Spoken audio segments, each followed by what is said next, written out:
Hello student, आज आपण exercise 1.4 मधला पुढचा जो क्वेश्चन आहे, क्वेश्चन नंबर 3 मधले पुढचे एक्झाम्पल ते बघणार आहोत.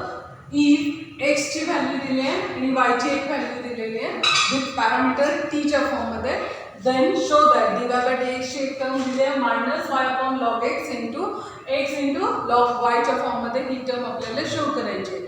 आणि ह्या टर्मला प्रूव्ह करण्यासाठी टर्म जी गिवन आहे ती जर बघितली तर एक्सपोनेन्शियल फॉर्म मध्ये आणि आन्सर आपलं पाहिजे ते लॉगच्या फॉर्म मध्ये पाहिजे.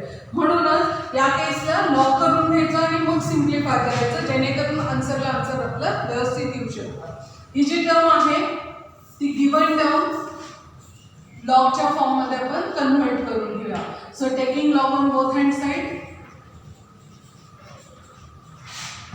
ऑन बोथ साइड दोन्हीकडचे लॉग घेऊया. Value log of x is equal to sin 3t index into log of base. Same procedure y साठी log of y is equal to cos 3 index into log of e. log e ची value आपल्याला माहिती आहे 1 आहे, त्यामुळे log x ची term येईल sin 3t आणि log y ची व्हॅल्यू cos 3t. हा झाला त्याचा सिम्प्लिफाईड फॉर्म. आता त्याला डिफरन्शिएट करूया with respect to x with respect to parameter t. Parameter t असल्यामुळे विथ रिस्पेक्ट टू टी त्याला डिफरन्शिएट करून घेऊया. ह्या फंक्शनला वेगळं डेरिव्हेटिव्ह घ्यायचं आणि ह्याही फंक्शनला वेगळं डिफरन्शिएट करून घ्यायचं. असं जरी लिहिलं तरी चालेल. आता ह्या ज्या टर्म्स आहेत त्या डिफरन्शिएट करा. लॉगचा सुरुवातीला डेरिव्हेटिव्ह 1/x येईल. एक्सला विथ रिस्पेक्ट टू टी घ्यायचा आहे. सो dx बाय dt ही जी टर्म आहे ती कम्प्लीट झाली. इकडे आपल्याला डेरिव्हेटिव्ह कॅल्क्युलेट करायचा आहे. साइनचा डेरिव्हेटिव्ह घ्या cos 3t आणि 3t चा पण डेरिव्हेटिव्ह पॅरामीटर कंपोजिट फंक्शन सारखाच घ्यायचा. 3 कोएफिशिएंट आहे, t चा डेरिव्हेटिव्ह 1. ही जी x ची टर्म आहे ती आपण इकडे शिफ्ट करूया. dx बाय dt ची व्हॅल्यू येईल तुम्हाला 3 अगोदर x त्याच्या शेजारी लिहा आणि नंतर येईल cos 3t. या फॉर्म मध्ये ही टर्म आपली कंप्लीट झाली. आता इथे ही जी टर्म आली आहे cos 3t ती आपल्याला इथे पण दिसेल cos 3t आणि म्हणूनच त्याची जी व्हॅल्यू आहे तुम्हाला log y सबस्टिट्यूट करता येईल. हे जे इक्वेशन मिळालं आहे त्याला बाय 1 इंडिकेट करा आणि बाय इक्वेशन 1 इथे x ची व्हॅल्यू रिसबस्टिट्यूट नाही केली म्हणजे ओरिजिनल व्हॅल्यू तरी चालते, कारण आन्सर मध्ये आपल्याला ओरिजिनल टर्म नकोच आहे. त्यामुळे व्हॅल्यू जी आहे ती x ची ॲज इट इज ठेवायची. ह्या ज्या टर्मची व्हॅल्यू आहे ती बाय इक्वेशन नंबर 1 चेंज करून घ्यायची. By equation number 1 value change होईल. dx बाय dt ची टर्म होईल 3x into log of y. He term इथे तयार झाली. सेम प्रोसिजर डेरिव्हेटिव्ह आपल्याला घ्यायचा आहे ह्या टर्मचा आणि सेम प्रोसिजर करायची आहे. सो डेरिव्हेटिव्ह लॉगचा 1/y चा with respect to t dy by dt is equal to, आता टर्म cos आहे म्हणून त्याचा derivative minus sin 3t into derivative of 3t is 3. y ला शिफ्ट करा, टर्म येईल dy by dt is equal to minus 3y. हा जो y आहे तो शिफ्ट झाला sin 3t.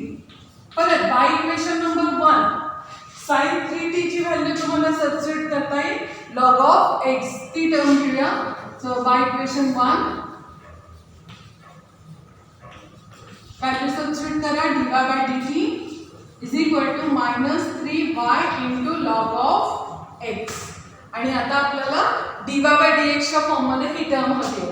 त्यामुळे डेरिव्हेटिव्ह घ्यायचा dy बाय dx चा आपला जो फॉर्म्युला आहे पॅरामेट्रिक फंक्शनचा dy by dt upon dx by dt. या टर्म मध्ये आता व्हॅल्यू ज्या आलेल्या आहेत त्या सबस्टिट्यूट करा. सो न्यूमरेटरला येईल minus 3y log of x upon डिनॉमिनेटरची जी टर्म आहे ती येईल 3x लॉग ऑफ y च्या फॉर्म मध्ये. 3 ला 3 कॅन्सल झाला की ही जी टर्म आपल्याला पाहिजे आहे त्याच फॉर्म मध्ये मिळाली. आणि हेच आपल्याला प्रूव्ह करायचं होतं. हेच डेरिव्हेटिव्हचं आपलं फायनल आन्सर आहे. या वेळी हे सिम्प्लिफिकेशन केलं. हे सिम्प्लिफिकेशन करत असताना आपण काय बघितलं तर जे प्रूव्ह करायचं होतं त्या टर्मकडे नीट ऑब्झर्व केलं. टर्म लॉगच्या फॉर्ममध्ये म्हणून लॉग घेऊन ही टर्म सिम्प्लिफाय केलेली आहे. परत ह्या ज्या व्हॅल्यूज आहेत ह्या इथे नाही सबस्टिट्यूट केल्या त्या केसमध्ये म्हणजे डेरिव्हेटिव्ह कॅल्क्युलेट करून घेऊन नंतर जरी सबस्टिट्यूट केला तरी चालतात. थोड्याशा ह्या स्टेपमध्ये उलटं सुलटं जरी झालं तरी चालतं, काही फरक पडत नाही, आन्सर बरोबर करेक्ट येतं. बाय इक्वेशन नंबर 1च आपल्याला चेंजेस करून घ्यायचे आहेत. त्या व्हॅल्यू चेंज झाल्या की आपल्याला जे हवं आहे त्या फॉर्ममध्ये आन्सर मिळतं. हे झालं लॉगच्या फॉर्ममध्ये एक्झाम्पल. प्रत्येक एक्झाम्पलला या केसमधलं वेगवेगळ्या पद्धतीने सॉल्व्ह करायचं आहे. तुम्हाला वेगवेगळी मेथड यूज करायची आहे. कुठलंच एक्झाम्पल एकसारखं नाही आहे किंवा एक लक्षात आलं की दुसरं लक्षातच येईल असं अजिबात नाही आहे. प्रॅक्टिस फक्त करणं गरजेचं आहे आणि डेरिव्हेटिव्हचे जे फॉर्म्युले आहेत बेसिक ते लक्षात येणं गरजेचं आहे.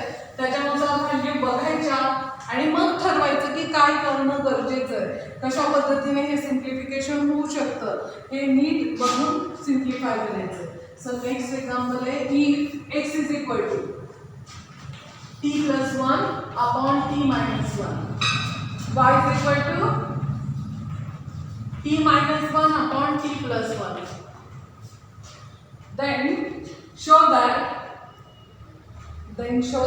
y square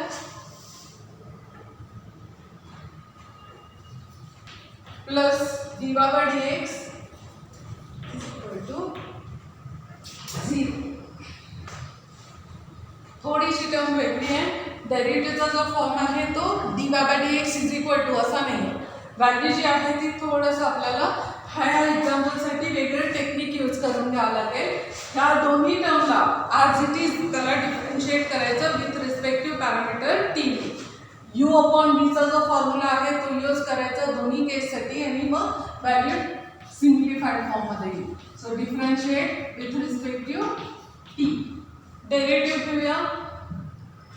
dx by dt is equal to u upon v चा formula second function as it is derivative of first चा डेरिव्हेटिव्ह 1 कॉन्स्टंट चा 0 minus first as it is derivative of second चा derivative परत येईल 1 कारण t चा derivative constant चा 0 upon second square. So t minus 1 bracket square. हा आपला बेसिक जो फॉर्म्युला आहे u upon v चा तो यूज केला. सिम्प्लिफिकेशन t minus 1 मायनस असल्यामुळे या दोन्ही टर्मचा साइन चेंज करा upon t minus 1 bracket square. Simplification करा so t plus minus cancel t minus 1 bracket square. ही dx अपॉन dt ची व्हॅल्यू आपली कंप्लीट झाली. सेम प्रोसिजर y साठी आपल्याला घ्यायची आहे. डिफरन्शिएट विथ रिस्पेक्टिव्ह तीच करायचं आहे.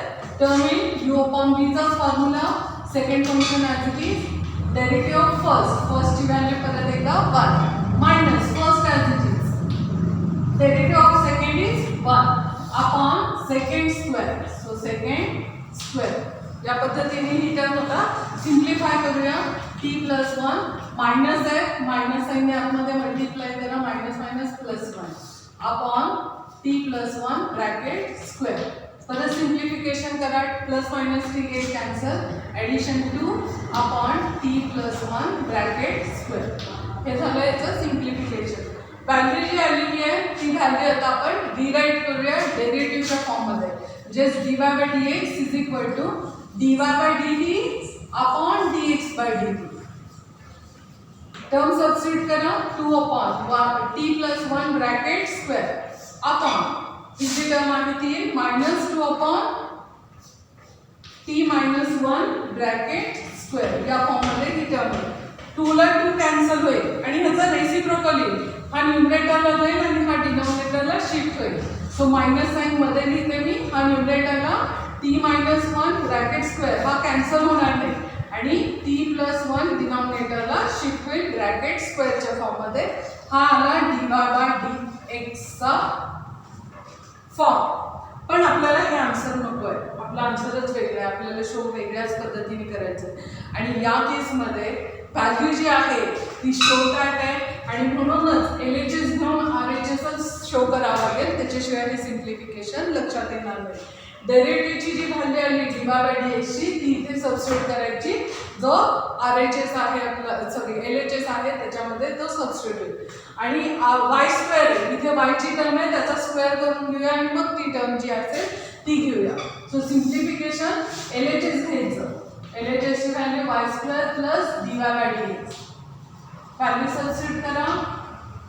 So t minus 1 upon t plus 1 bracket square minus ही टर्म आहे t minus 1 bracket square upon t plus 1 bracket square च्या फॉर्ममध्ये. टर्म जर नीट ऑब्झर्व केलं तर लक्षात येईल हा पण ब्रॅकेट स्क्वेअर आहे आणि ह्याला पण ब्रॅकेट स्क्वेअरच्या फॉर्ममध्ये आपल्याला लिहिता येतं. तो इथे जरी लिहिला असता मी ना तरी चाललं असतं खरं तर, मग एक स्टेप वाचली असते आपली इथली.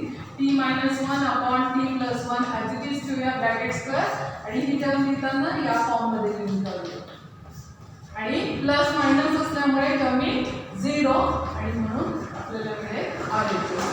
सो हे जे आहे ते यावेळी आपण प्रूव्ह केलं, LHS घेऊन RHS प्रूव्ह केलं.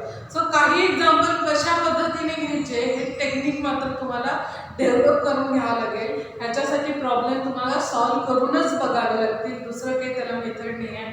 प्रॉब्लेम सॉल्व्ह करून बघायचा आणि स्वतःला तसं रिकॉल करत न्यायचं की काय केलं म्हणजे काय होऊ शकतं, कशा पद्धतीने नेक्स्ट स्टेप आपल्याला हवी आहे आणि कशा पद्धतीने कॅल्क्युलेशन आपण करू शकतो याचा विचार करूनच प्रॉब्लेम सॉल्व्ह करायचे. प्रॉब्लेम्स खऱ्या अर्थाने सोपे आहेत पण विचार मात्र करावा लागतो. न विचार करता तुम्ही प्रॉब्लेम सॉल्व्ह करू शकणार नाही. फॉर्म्युले पाठ असणं पण तितकंच गरजेचं आहे. पुढचा प्रॉब्लेम बघूया ज्याच्यात अजून टेक्निक वेगळ्या पद्धतीने आपल्याला यूज करावी लागेल. टर्म आहे x is equal to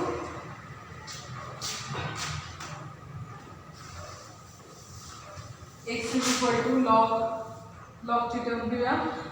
sign कॉसचे फॉर्म्युलेचे आहे दोन टर्म्स आहेत ते तुम्ही सॉल्व करा. सोपे आहेत. मागचे जे आपण क्वेश्चन नंबर 2 मध्ये काही क्वेश्चन्स बघितले ते त्याच टाईपचे, ते ट्राय करा. जर नाही आले तर मला विचारा, ट्राय मात्र करा नक्की, कारण हेच एक्झाम्पल परीक्षेला विचारले जातात. 3 मार्कांचे जे एक्झाम्पल आहेत ते पॅरामेट्रिक फंक्शनमधले हे, आणि मी मागे पण इम्प्लिसिट फंक्शनमधले प्रूव्ह दॅटचे एक्झाम्पल सांगितले होते ते 3 आणि 4 मार्कांसाठी कंपल्सरी विचारले जातात.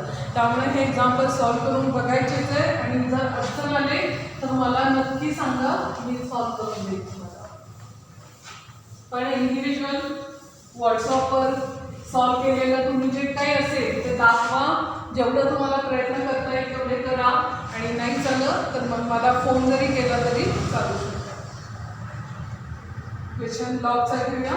x is equal to log of 1 plus t square and y is equal to t minus tan inverse t. Then show that dy by dx is equal to square root of e raised to x minus 1 upon 2. He term जे आहे given term log आणि inverse trigonometry आहे आणि prove करायचं आहे exponential form मधला. त्यामुळेच प्रत्येक एक्झाम्पल मी म्हणूनच सांगते वेगवेगळ्या फॉर्म मधले आहेत आणि त्या पद्धतीनेच तुम्हाला ते सिम्प्लिफाय करायचं आहे. आता ह्या केसला सिम्प्लिफाय करण्यासाठी जसं गिवन आहे त्याला सिम्प्लिफाय करत नेऊया, डिफरन्शिएट करूया दोन्ही फंक्शनला विथ रिस्पेक्टिव्ह टी. मग काय जे मॉडिफिकेशन असेल ते नंतर करूया. सो विथ रिस्पेक्टिव्ह टी दोघांचा डेरिव्हेटिव्ह घेऊया. dx बाय dt लॉगचा derivative, so 1 upon function into derivative of function. So फंक्शनचा डेरिव्हेटिव्ह कॉन्स्टंटचा 0, टी स्क्वेअरचा derivative 2d upon 1 plus t square. हे आन्सर झालं dx बाय dtचं. सेम प्रोसिजर दुसऱ्याही टर्मसाठी करूया. dy बाय dt, टीचा डेरिव्हेटिव्ह 1 आणि टॅन इन्व्हर्सचा डेरिव्हेटिव्ह. सो टॅन इन्व्हर्सचा बेसिक फॉर्म्युला आपला जो आहे तो येईल 1 अपॉन 1 प्लस टी स्क्वेअर. थोडंसं टर्म सिम्प्लिफाय करून घेऊया बाय टेकिंग क्रॉस मल्टिप्लिकेशन.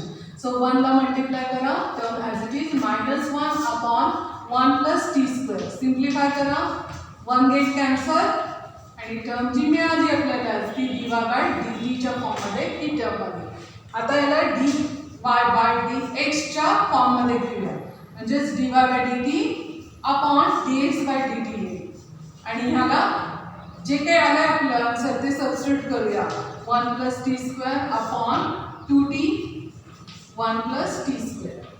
आता डिनॉमिनेटरला डिनॉमिनेटर सारखं असल्यामुळे कॅन्सल होईल आणि इथे t आहे इथे t² आहे, एक कॅन्सल होईल.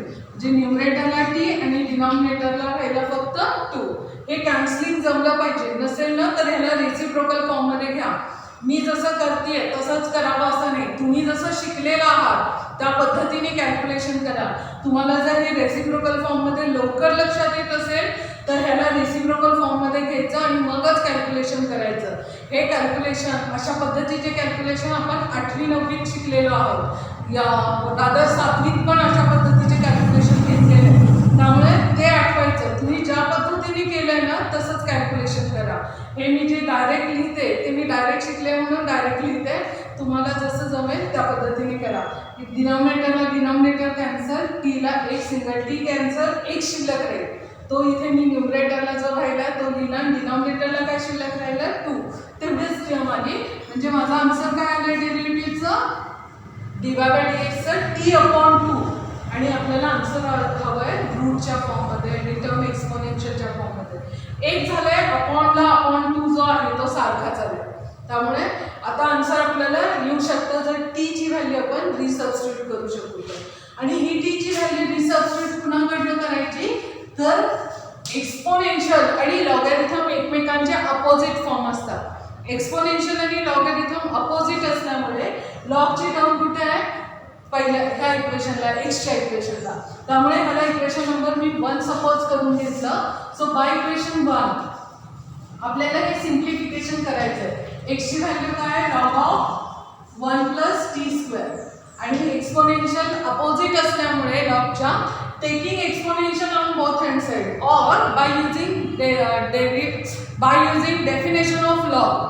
By using definition of log, we get e⁻x = 1 + t². किंवा असं सपोज करा taking exponential on both hand side. Log आणि एक्सपोनेन्शियल एकमेकांना कॅन्सल होईल. ही टर्म शिल्लक राहते आणि याचा एक्सपोनेन्शियली e⁻x च्या फॉर्ममध्ये. व्हॅल्यू जी आहे ती t ची पाहिजे आहे त्यामुळे 1 ला शिफ्ट करा. t² = e⁻x - 1. 1 ला शिफ्ट केलं -1 झाला. हा लिहिताना मी अगोदर लिहिला आणि इकडची साईड मी नंतर लिहिली. Taking square root of both hand side दोन्हीकडचं स्क्वेअर रूट घ्या. We get square root of e⁻x - 1.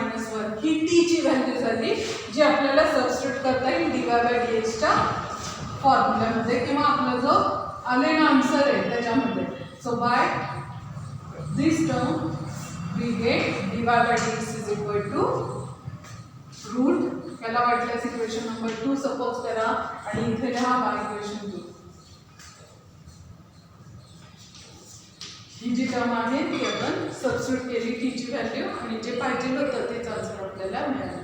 यावेळी आपण ही सिम्प्लिफिकेशन कंप्लीट केलं आहे. तुम्ही जर ऑब्झर्व केलं तर प्रत्येक व्हॅल्यू ही वेगवेगळ्या पद्धतीने सिम्प्लिफाय करायची आहे.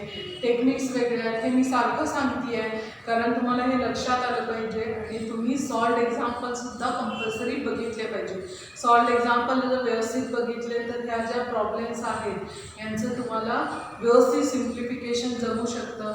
विचार करायचा, फॉर्म्युले आठवायचे, काय करता येईल, कशा पद्धतीने करता येईल, ह्या सगळ्या गोष्टींचा विचार करून प्रॉब्लेम जे आहेत ते सॉल्व्ह करायचे. उरलेले प्रॉब्लेम्स हे आपण पुढच्या तासाला